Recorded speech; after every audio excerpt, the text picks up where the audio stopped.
Bonsoir à tous. Aujourd'hui, on se retrouve pour une nouvelle vidéo pour la cinquième et dernière partie du cahier de révision de 25 questions. Donc, commençons avec la question 21. La table de valeurs suivante représente la fonction f dont la règle de la forme fx est égale à valeur absolue de x moins h plus k. Okay. Donc, on a une table de valeurs. Quelle est la règle de la fonction f? D'accord. Ça, c'est assez utile. Important, je dirais même, de faire une esquisse. Donc, on a là un point à moins 4. Moins 4, 0. On a un point à 0.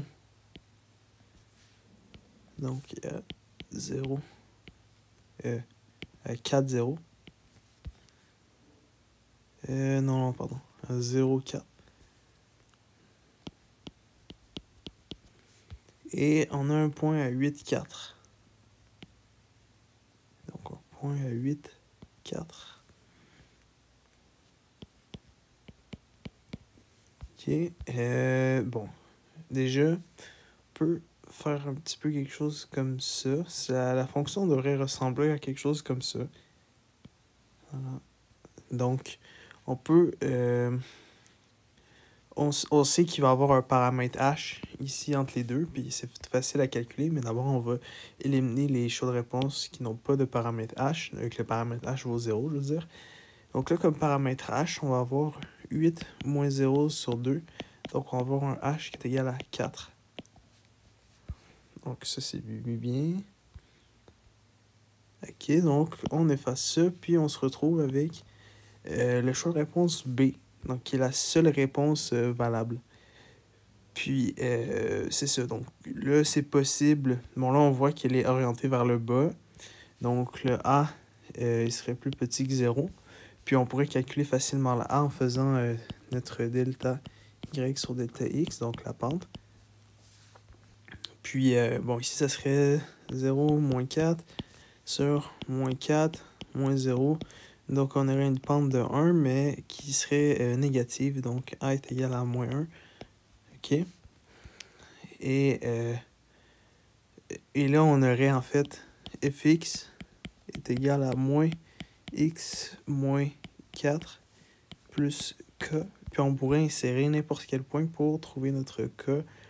On pourrait insérer le point 4 est égal à moins 0 plus k. Donc là, on aurait k est égal à 4 plus 4. Donc on aurait k est égal à 8. Donc voilà, ça confirme la réponse B. Puis on n'était pas obligé de faire tout ça, mais ça confirme la réponse B. Question 22. Considérons l'ellipse et la parabole représentées ci-dessous dans le plan cartésien. Ok, on a une ellipse puis une parabole. L'équation de l'ellipse est x sur 25 plus y sur 9 est égal à 1. Le point F est à la fois un foyer de l'ellipse et un des points de la parabole. D'accord, et là, on nous dit que le point S, 0, 2 est le sommet de la parabole, donc on peut le marquer. Voilà. Quelle est l'équation de la parabole? Ok, donc l'équation de la parabole, ça va être une équation ici qui va être de configuration verticale, donc ça va pas être celui-là, parce que c'est pour horizontal, donc ça va être entre ces deux-là. Là, ensuite, ce qu'on a comme information, ça et ça, c'est bon, parce que c'est le sommet, donc ça va bien. Donc, on peut pas discriminer là-dessus, on peut faire notre choix là-dessus. Donc là, ici, on a notre ellipse et on a le paramètre A et le paramètre B qui sont au carré. Ben, on sait, on a une relation, en fait, que lorsque A est plus grand que B, pour l'ellipse, on va avoir A à la 2 est égal à B à la 2 plus C à la 2. Donc, C va être racine de A à la 2 moins B à la 2. Donc, on va avoir un C qui va être égal à racine de 25 moins 9. Donc, 25 moins 9, ça va être 16. Donc, C va être égal à plus ou moins 4. Donc, racine de 16, c'est 4. Alors, ça, on a ça ici. Donc, on aurait un point moins 4, 0. Et bien aussi, on aurait un point 4, 0. Donc là, on a un petit peu... On va faire les gabarits de l'équation. C'est égal à... elle est vers le bas, donc C va être plus petit que 0, donc ça va être 4. C, Y moins K. Donc là, ici, on a X à la 2 est égal à 4. C, Y moins 2. Puis on a un point 4, 0, donc 4 à la 2, 16, est égal à 4. C, 0 moins 2. Donc, on a 4 qui est égal à C fois moins 2. Donc, on a C qui est égal à moins 2. Alors, on a l'équation finalement qui va être la suivante. 4 moins 2, Y moins 2. Donc, on a X à la 2 est égal à moins 8, Y moins 2. Voilà. Donc, ça, c'est très bien. Puis, on se retrouve avec le choix de réponse B. Maintenant, pour la question 23. OK. Donc, ça, c'est une question de réciproque. Quelles sont les règles et le domaine de la réciproque de la fonction f? D'accord. Donc, déjà, on pourrait un petit peu faire l'analyse de notre fonction qu'on a ici.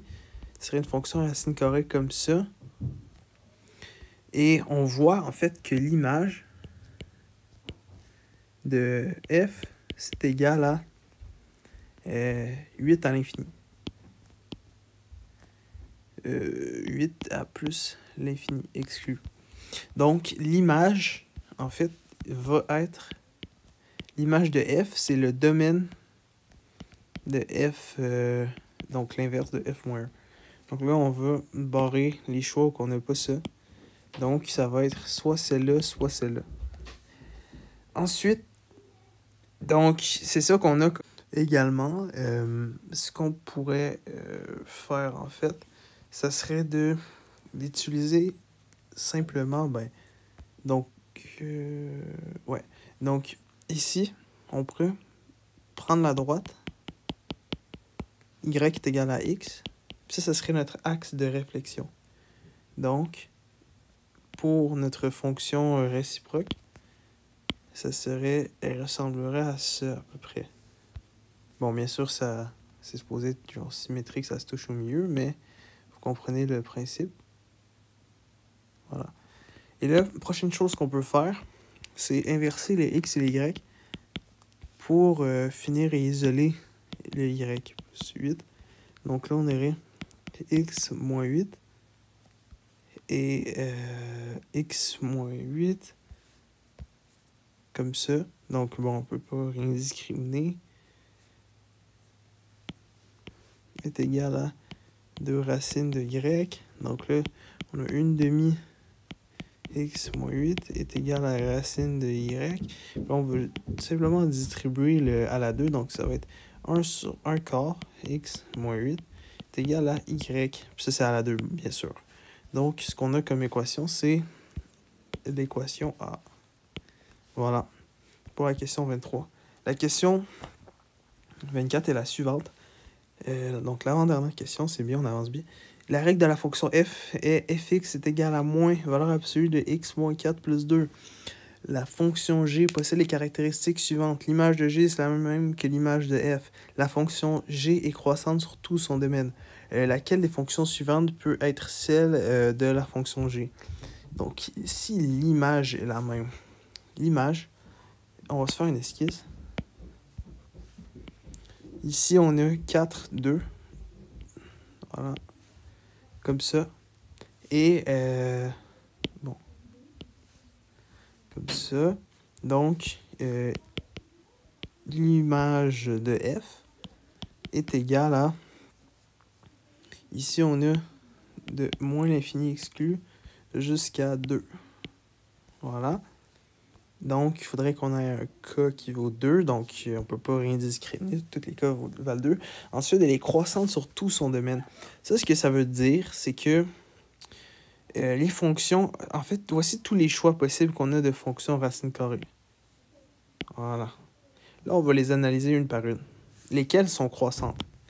On va commencer par elle en haut à droite. Celle-là, bien sûr, on avance et elle est croissante. Donc, les valeurs de Y augmentent. Donc, ça, là, ça pourrait être un candidat. Celle-là, en haut à gauche, on avance. Les valeurs baissent, baissent, baissent, baissent. Donc, ce n'est pas un candidat intéressant. Celle-là, on avance, les valeurs augmentent tranquillement. Et celle-là, les valeurs baissent. Donc, nos deux candidats, ça va être ces fonctions suivantes. Donc, ça et ça, ces formes de fonctions. Et cette fonction-là, elle, en haut à droite, ce n'est pas un candidat finalement parce que son domaine, ça va être de 2 jusqu'à l'infini. Donc, c'est pas le même domaine. Donc, ça marche pas. Donc, c'est vraiment celle-là ici. Bon, alors, ça veut dire que le paramètre A est plus petit que 0 et B est plus petit que 0 également. Donc, ça, c'est le C. Puis ça, je l'ai expliqué plusieurs fois dans les vidéos des 100 questions. Vraiment, on a fait l'analyse complète. Puis sinon, on n'a pas vraiment traité de ça jusqu'à maintenant, mais le phénomène de croissance ou décroissance, imaginez-vous qu'on mettrait une bille sur notre fonction. Ici, on mettrait une bille sur notre courbe. La bille, elle aurait tendance à faire quoi sur une courbe décroissante? La bille, elle tomberait, elle glisserait, elle tomberait vers le bas. Sur une courbe croissante, la bille, donc par rapport à la droite, donc le mouvement par rapport au X positif. Puis cependant, notre bille ici, ben, elle tomberait, mais vers les négatifs. Ou bien, un autre moyen de le dire, c'est qu'elle ne pourrait pas monter la pente. Parce que pour monter la pente, il faudrait que notre bille soit motorisée, entre guillemets. Donc, c'est un petit peu ça, je dirais, mais on ne le voit pas vraiment formellement au secondaire. Il va falloir attendre au calcul différentiel et au cégep et tout ça pour voir ça de manière plus formelle. Donc, ne vous inquiétez pas trop avec ça.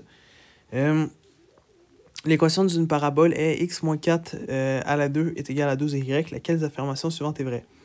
Les coordonnées du sommet de la parabole sont moins 4, 0. Donc non, ça serait 4, 0, donc c'est faux. Les coordonnées du foyer de cette parabole sont 4, moins 3. Donc là, ce qu'il faudrait faire, ça serait juste la transformer comme ça. À la 2 est égal à 4, 3, y moins 0. Donc, pour, en fait, la directrice, ça serait y est égal à k moins c. Donc, on aurait 0 moins 3. Donc, ici, on aurait y est égal à moins 3. Donc, c'est ça qui va être...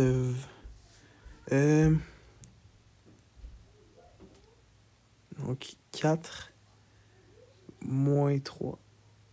Donc, ça va pas être vrai.